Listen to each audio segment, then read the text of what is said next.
Merhaba arkadaşlar, örgü kanalıma hoş geldiniz. Tığ işi güzel ve kolay bandana yaptım. Bakın bu şekilde. Model bakın bu şekilde arkadaşlar. Bu bandanayı hem çocuklar için hem de yetişkinler için yapabilirsiniz. Ben bugün yetişkin bir kişi için yaptım. Bakın bu büyüklükte yaptım. Siz çocuklar için yapmak istiyorsanız bu model sırasını benim yaptığımdan istediğiniz model sayısı kadar eksik yapabilirsiniz. 2-3 model sırası eksik yapabilirsiniz. Bir model sırası eksik yapabilirsiniz. Model sırasını daha fazla yaparak aynı modeli şal olarak da yapabilirsiniz. Çok güzel şal olur arkadaşlar. Biz bugün bandana olarak yaptık. Bakın bu şekilde görüntüsü. İp kordon yaptım buraya. Bağlamalı bir ip kordon. Bakın uç bölümleri de çok güzel oldu. Bandana örgüsünde iplik olarak ben bugün bu ipliği kullandım. Kullandığım iplik üzerinde 100 gram iplikte 320 metre yazıyor. Bu iplikten arkadaşlar bakın bir bandana daha yapabilirsiniz. Bu bandanayı yaptım.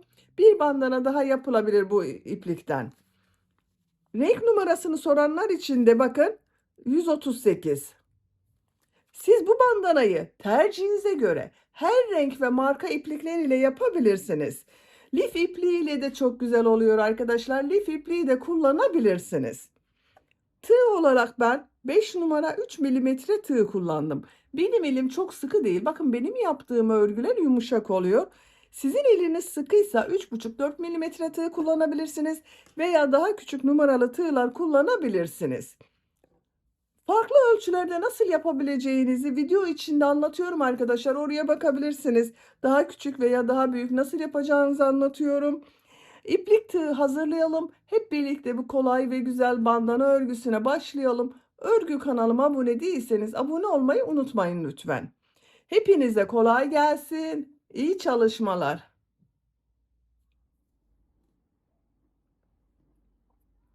Sihirli halka yaparak başlıyorum. Sihirli halkayı bilmeyenler için gösteriyorum. Bakın şu şekilde ipliği parmağıma doladım. Burada bulunan halkaya bakın. Tığ takıyorum. İlmeği çektim. Parmağımdan çıkardım. Zincir yaptım, sağlamlaştırdım. 4 zincir yapıyorum. Tığ üzerine 2 defa iplik doluyorum. Bu sihirli halka içine 3 üçlü trabzan yapıyorum. Bakın üçlü trabzanları şu şekilde yapıyoruz. Tığ üzerine 2 defa iplik doluyorum. Tığ taktım, iplik aldım. Tığ üzerinde bakın 4 ilmek var. 2 ilmekten çekiyorum. Tığ üzerinde 3 ilmek var. 2 ilmekten çekiyorum. Tığ üzerinde 2 ilmek var. İplik alıp çekiyorum.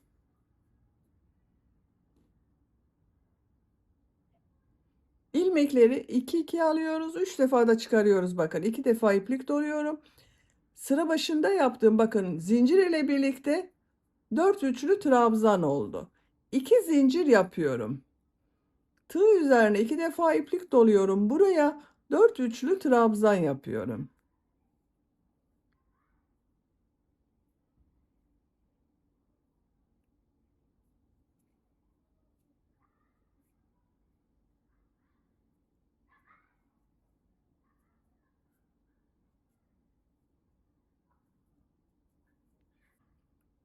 Bakın 4 üçlü trabzan, 2 zincir, 4 üçlü trabzan oldu. Sihirli halka yaptığım şu ipliği çekiyorum.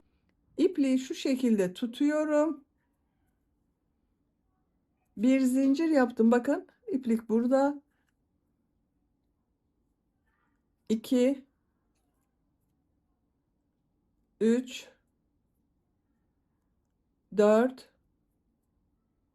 5, 6 zincir yapıyorum. Tığ üzerine 2 defa iplik doluyorum. Örgüyü çeviriyorum. Bu bakın burada yaptığım trabzanın üzerinde bulunan ilmeğe bir üçlü trabzan yapıyorum. Burada bir V şekli oluşturduk. 7 zincir yapıyorum.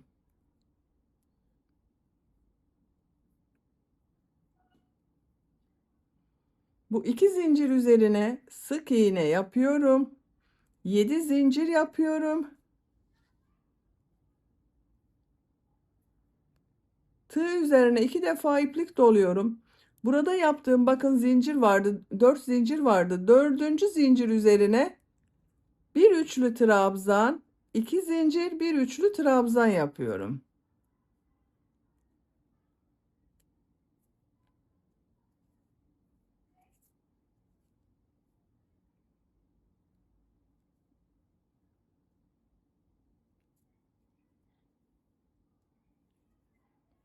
Bakın bir V şekli burada oldu. Bir V şekli burada oldu. Şimdiki sırada arkadaşlar bakın buraya ve buraya model yapacağız. Modeller her sırada birer model artması yaparak devam edecek. 4 zincir yapıyorum. Örgüyü çeviriyorum. Bu V şekli içine 3 üçlü trabzan yapıyorum.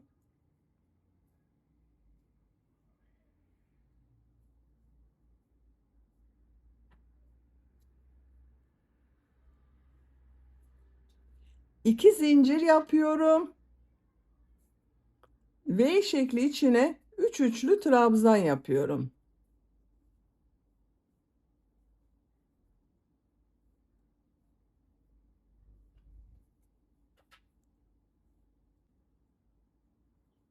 Üç üçlü trabzan yaptım. Şimdi bakın burada bir 7 zincir yaptım. Bunun ortasına sık iğne yapıyorum. Bakın dördüncü üçlü trabzan burada görünen oldu arkadaşlar. 4 üçlü trabzan, 2 zincir, 4 üçlü trabzan oldu. 3 zincir yapıyorum. Bu 7 zincir ortasına sık iğne yapıyorum. Bakın burada da bir V şekli oluşturduk. Tığ üzerine 2 defa iplik doluyorum. Bu V şekli içine 3 üçlü trabzan yapıyorum.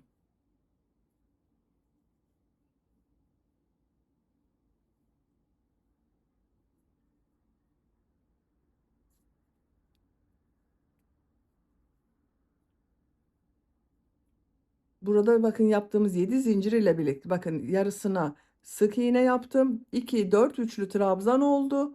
2 zincir yapıyorum. 3 üçlü trabzan yapıyorum.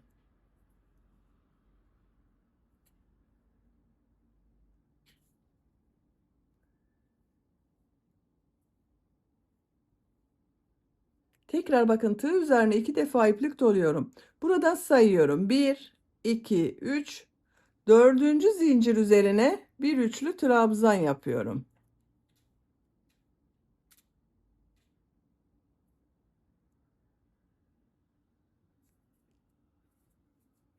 Bakın burası 4 üçlü trabzan oldu. Bakın bu sırada da 2 model oluştu arkadaşlar. 6 zincir yapıyorum. Örgüyü çeviriyorum. Şu ilk ilmeğe bir üçlü trabzan yapıyorum. V şekilleri yaptığımız sırayı yapıyorum. 7 zincir yapıyorum.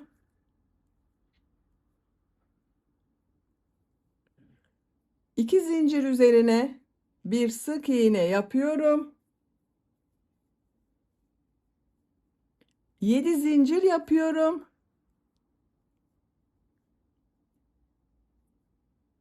Tığ üzerine 2 defa iplik doluyorum. Bu V şekli görüntüsünün içine bir üçlü trabzan, 2 zincir, bir üçlü trabzan yapıyorum.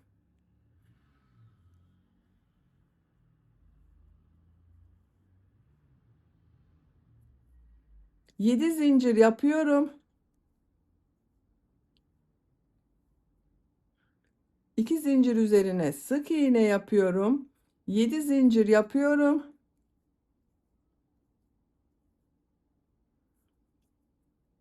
Burada yaptığım bakın 1 2 3 dördüncü zincir üzerine bir üçlü trabzan, 2 zincir, bir üçlü trabzan yapıyorum.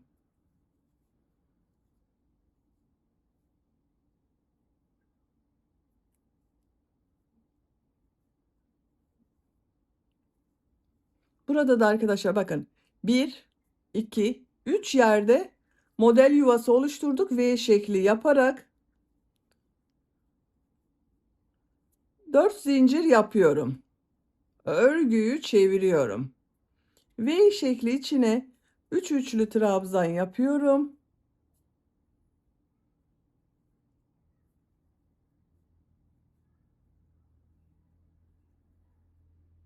2 zincir,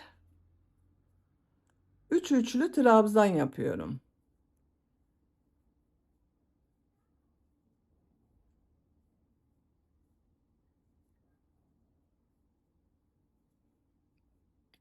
Şu 7 zincir ortasına sık iğne yapıyorum. Bakın 4 üçlü trabzan, 2 zincir, 4 üçlü trabzan oldu. 3 zincir yapıyorum. 7 zincir ortasına sık iğne yapıyorum. Tığ üzerine 2 defa iplik doluyorum. Buraya 3 üçlü trabzan yapıyorum.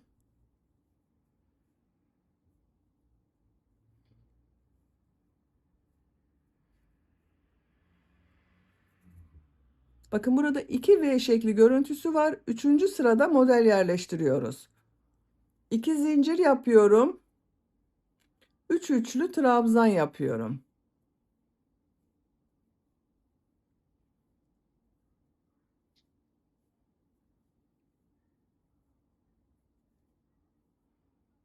Yedi zincir ortasına sık iğne yapıyorum. Bakın bununla birlikte 4 üçlü trabzan oldu. 3 zincir yapıyorum. 7 zincir ortasına sık iğne yapıyorum. Tığ üzerine 2 defa iplik doluyorum. V şekli içine 3 üçlü trabzan yapıyorum.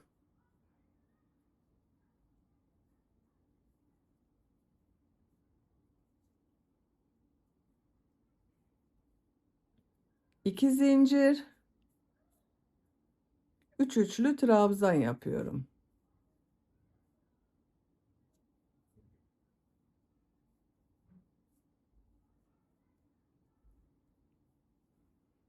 Tığ üzerine 2 defa iplik doluyorum. Buradan sayıyorum. Bakın 1, 2, 3, dördüncü zincir üzerine üçlü trabzan yapıyorum.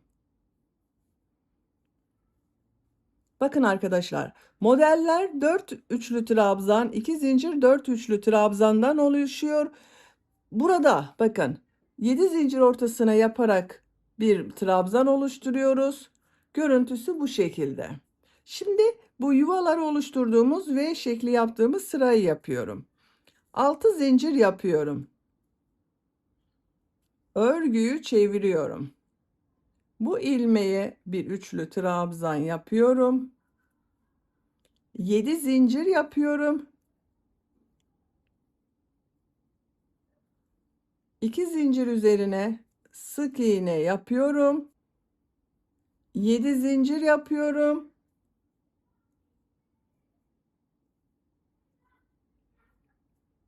Bu V şekli içine bir üçlü trabzan, 2 zincir, bir üçlü trabzan yapıyorum.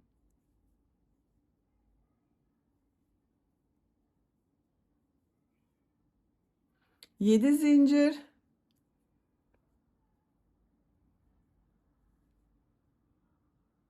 'sık iğne, 7 zincir,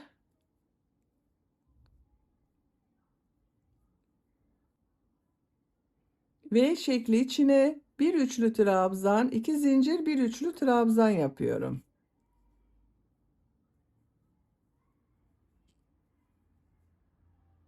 7 zincir,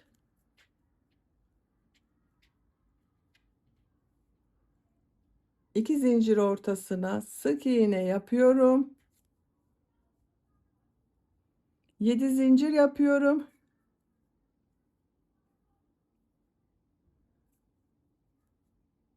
Bir, 2, 3, dördüncü zincire bir üçlü trabzan, 2 zincir, bir üçlü trabzan yapıyorum. Bakın burada da V şekilleri yaptık. 1, 2, 3, 4 model yuvası oluşturduk. 4 zincir yapıyorum. Sizin eliniz sıkıysa bu zinciri 5 zincir yapabilirsiniz. Tığ üzerine 2 defa iplik doluyorum. 3 üçlü trabzan.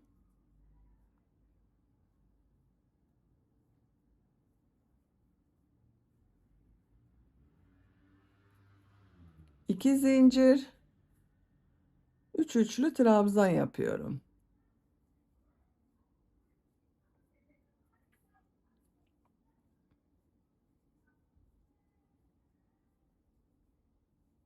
Dördüncü üçlü trabzanı bakın 7 zincirin ortasına sık iğne yaparak buradan oluşturuyorum.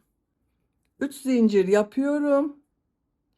7 zincir ortasına sık iğne yapıyorum. Tığ üzerine 2 defa iplik doluyorum. V şekli içine 3 üçlü trabzan yapıyorum.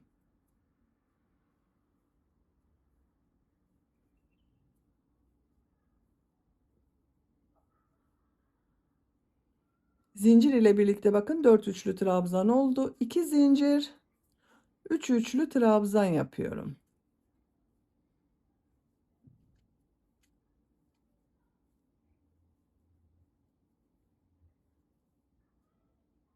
Sık iğne yapıyorum.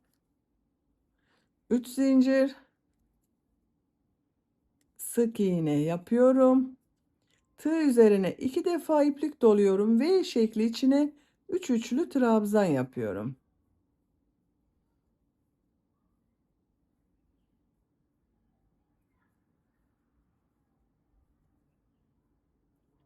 İki zincir, 3 üçlü trabzan yapıyorum.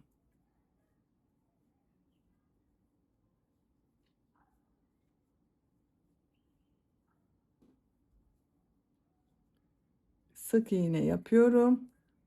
3 zincir, sık iğne yapıyorum. Tığ üzerine 2 defa iplik doluyorum. 3 üçlü trabzan, 2 zincir, 3 üçlü trabzan yapıyorum.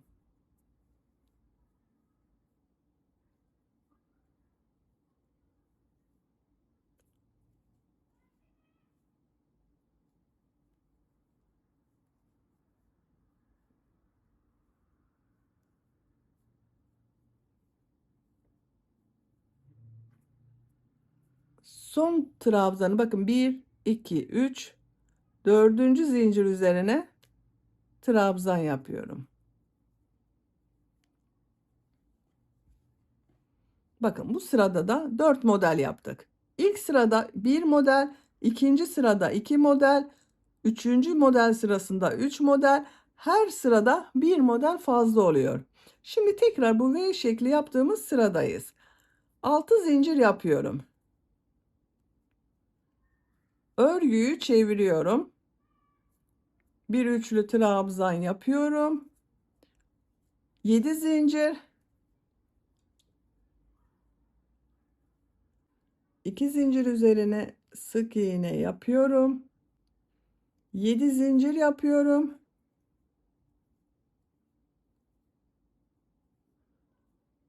Bu V şekli ortasına bir üçlü trabzan, 2 zincir, bir üçlü trabzan yapıyorum. 7 zincir, sık iğne, 7 zincir,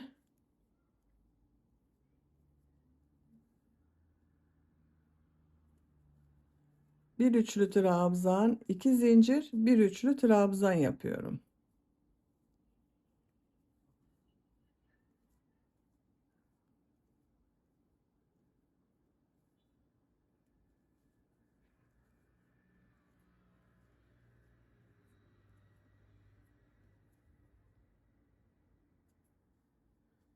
Bir üçlü trabzan, 2 zincir, bir üçlü trabzan yapıyorum. 7 zincir, sık iğne, 7 zincir,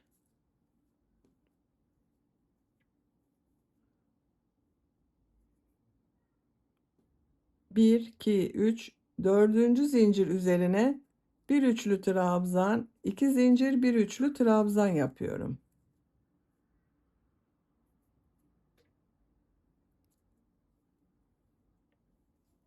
Bakın bu sırada V şekilleri yaptık. 1, 2, 3, 4, 5 model için V şekli yaptım.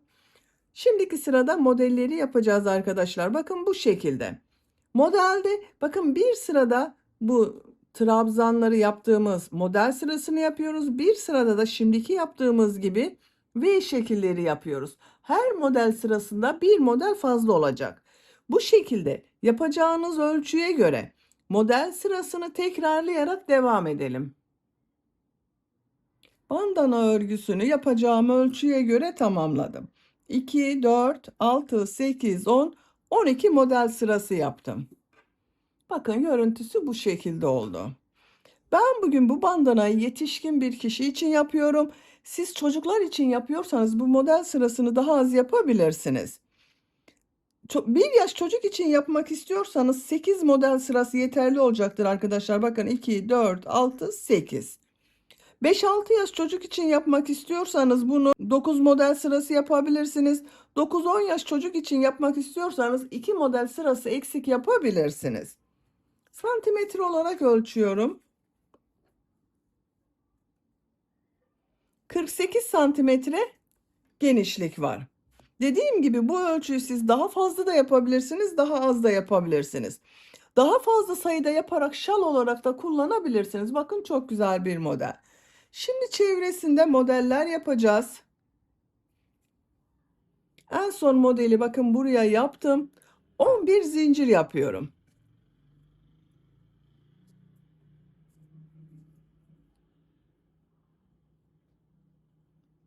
Başlangıçtan sayıyorum. 2, 4, 6, 7. zincire sık iğne yapıyorum. Bakın burada bir yuvarlak oluşturduk. 4 zincir yapıyorum. Şu şekilde bakın tutuyorum. Bu yaptığım yuvarlak içine üçlü trabzanlar yapacağız. Tığ üzerine 2 defa iplik doluyorum. 3 üçlü trabzan yapıyorum.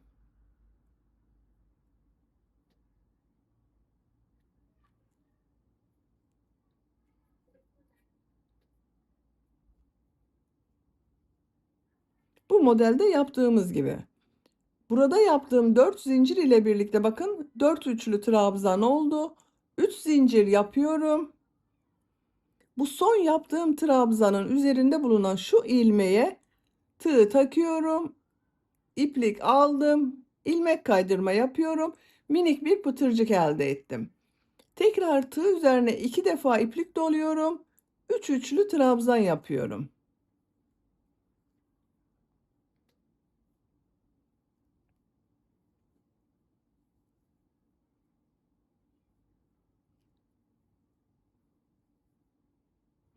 Dört zincir yapıyorum. Buraya bir sık iğne yapıyorum. İlk modeli bitirdim. Bakın görüntüsü bu şekilde oldu arkadaşlar.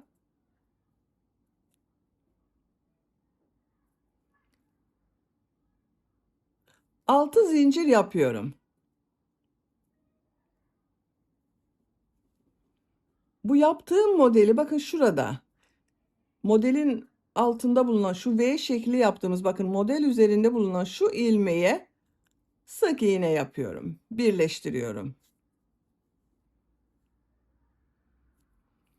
Tekrar ikinci modeldeyiz. 11 zincir yapıyorum.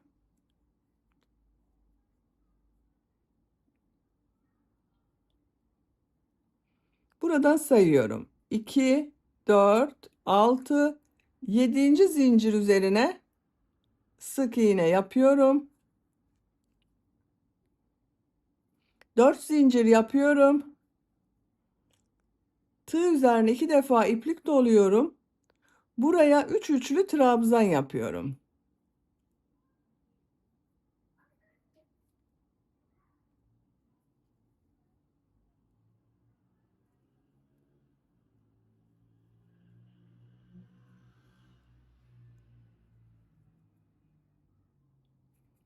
Üç zincir. Son yaptığım trabzan üzerinde şu ilmeğe ilmek kaydırma yapıyorum. Pıtırcık yaptım. 3 üçlü trabzan yapıyorum.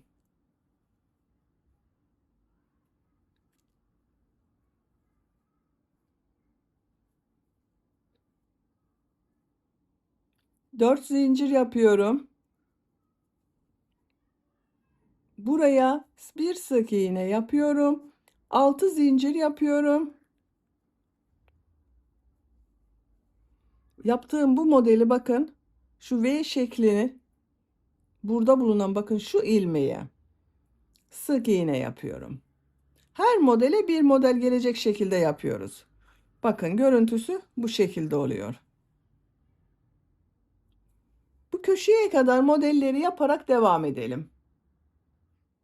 Köşeye kadar modelleri yaptım.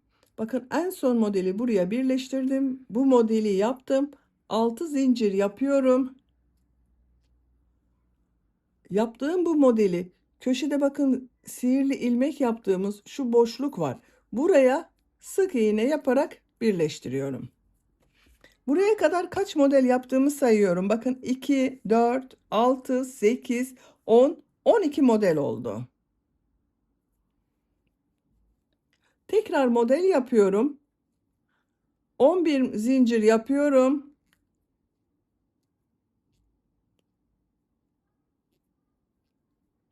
Burada sayıyorum. 2, 4, 6, 7. zincire sık iğne yapıyorum.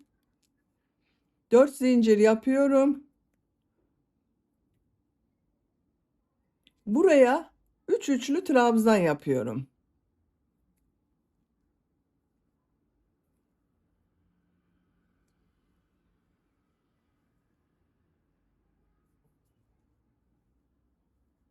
Üç üçlü trabzan yaptım. 3 zincir. Son yaptığım trabzan üzerine pıtırcık model yapıyorum. Buraya 3 üçlü trabzan yapıyorum.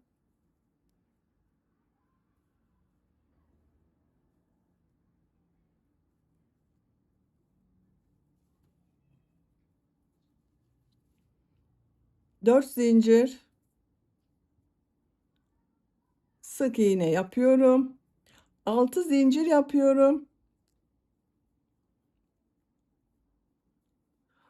Bakın köşede aynı ilmeğe sık iğne yapıyorum. Şu modeli birleştirdiğimiz bu ilmeğe sık iğne yapıyorum. Köşeye de bir model yaptım.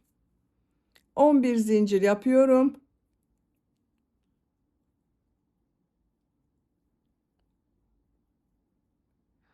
2, 4, 6, 7. zincir üzerine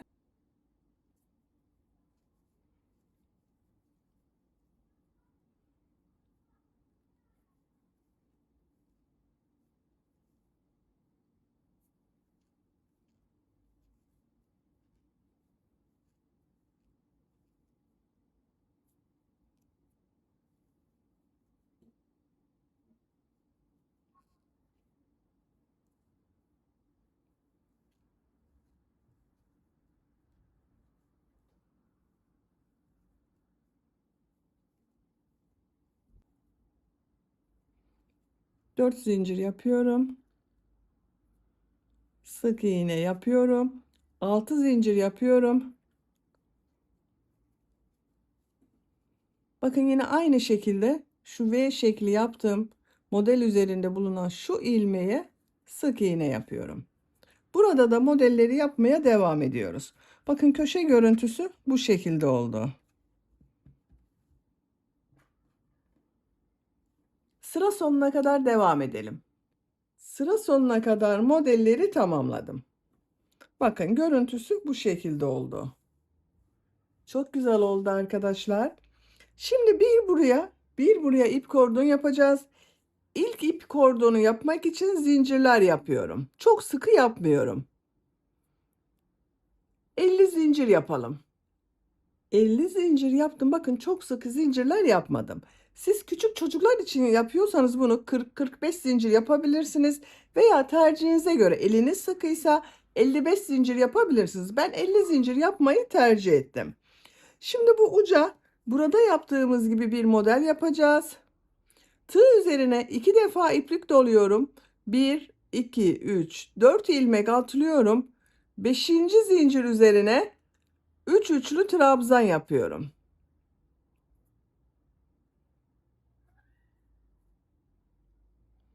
Aynı zincir üzerine yapıyorum bakın.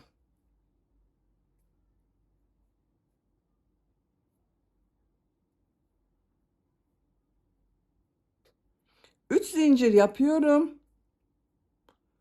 Son yaptığım trabzan ilmeğine ilmek kaydırma yapıyorum.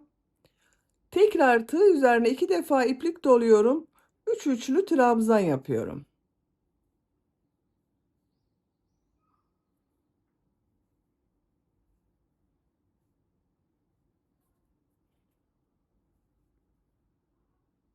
Dört zincir yapıyorum.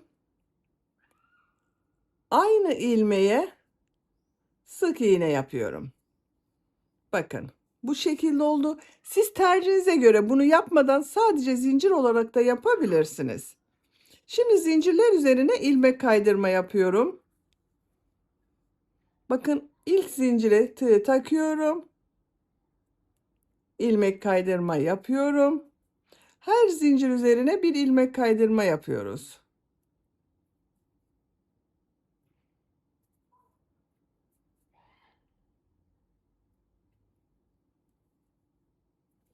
Sıra sonuna kadar devam edelim. Zincirler üzerine ilmek kaydırma yaptım. Bakın ip kordon görüntüsü bu şekilde oldu.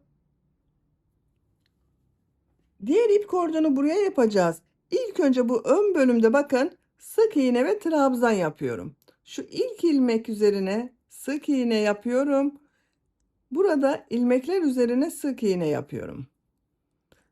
Model ortasında bulunan bakın bu iki zincire geldim. Bunun üzerine 3 sık iğne yapıyorum.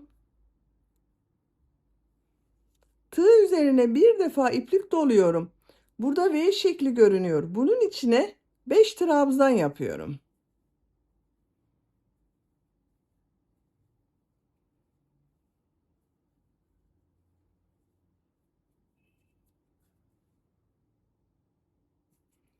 İki zincir üzerine 3 sık iğne yapıyorum. Tığ üzerine iplik alıyorum. V şekli içine 5 trabzan yapıyorum.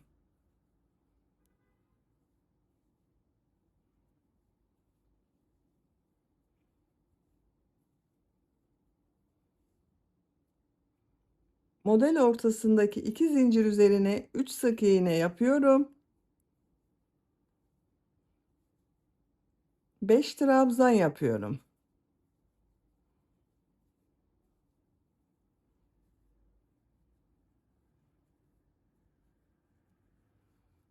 Üç sık iğne yapıyorum. Bakın görüntüsü bu şekilde oluyor. Sıra sonuna kadar devam edelim. Buraya kadar bakın tamamladım. Görüntüsü bu şekilde oldu. Benim elim sıkı olmadığı için arkadaşlar bakın buraya 3 sık iğne, buraya 5 trabzan yaptım. Sizin eliniz sıkıysa, burada çekme yaptıysa bu trabzan sayısını 6 trabzan yapabilirsiniz. Bu 3 ilmeğe sık iğne yapıyorum. Bakın sıra başında da aynı yaptım. İp kordonundan sonra sık iğne yaptım. Şimdi ip kordon yapacağız. Bu ip kordonu kaç zincir yaptıysak o kadar zincir yapıyoruz. Zincirli yaparım. Ucuna bunun gibi bir model yapalım. İlmek kaydırma yaparak tamamlayalım. İp kordonu tamamlayıp gelelim. Zincirleri yaptım. Bakın ucuna bu şekilde bir yaprak model yaptım. İlmek kaydırma yaptım. İp kordonu tamamladım. Son zincire ilmek kaydırma yaptım. Şu ilmeğe tığ takıyorum. İlmek kaydırma yapıyorum. İpliği kesiyorum.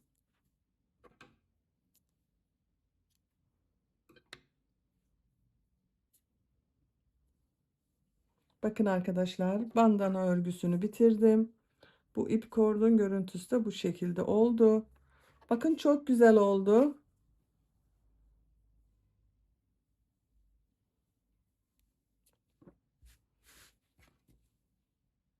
Model hem çok güzel hem de çok kolay gördüğünüz gibi. Beni dinlediğiniz ve izlediğiniz için hepinize çok teşekkür ederim. Sizlerle yeni örgülerde görüşmek dileğiyle. Hoşça kalın, sevgiyle kalın.